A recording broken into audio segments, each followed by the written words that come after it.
वन्य प्राण्यांची तस्करी उधळली, तिघांना करण्यात आले अटक. विसरवाडी बर्डीपाडा टोलनाक्यावर करण्यात आली कारवाई.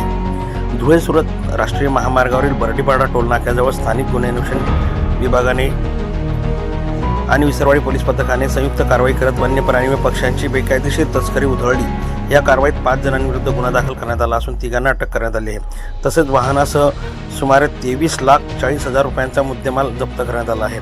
ही कारवाई गुप्त माहितीच्या आधारे पोलिसांनी टोल नाक्यावर सापळा रचून केली.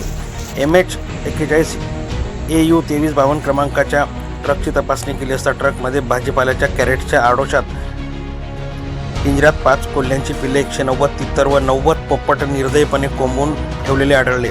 या प्रकरणी शहाजाद अहमद, आतिक अहमद, मोमीन मोहम्मद, मकसूद शेख, सोहेल शेख, अफजल कुरेशी सर्व राहणार मालेगाव, जिल्हा नाशिक यांना अटक करण्यात आली आहे. मोहम्मद हुसेन व मोहम्मद मुस्तफा गुलाम यांचा शोध सुरू आहे. ही कारवाई पोलीस निरीक्षक हेमंत पाटील, सहाय्यक पोलीस निरीक्षक नरेंद्र साबळे, वन परिक्षेत्र अधिकारी प्राशा पगार यांच्या मार्गदर्शनाखाली पार पडली. पोलीस उपनिरीक्षक देवदास वडगुले, विकास गुंजाळ, मुकेश पवार, हेमंत मोहिते, राकेश वसावे यांच्यासह इतर कर्मचाऱ्यांनी सहभाग घेतला. जप्त वन्य प्राणी वन विभागाच्या ताब्यात देण्यात आले असून पुढील तपास पोलीस उपनिरीक्षक विकास गुंजाळ करीत आहेत. सचिन एन जाधव, नंददर्पण प्रतिनिधी, विसरवाडी.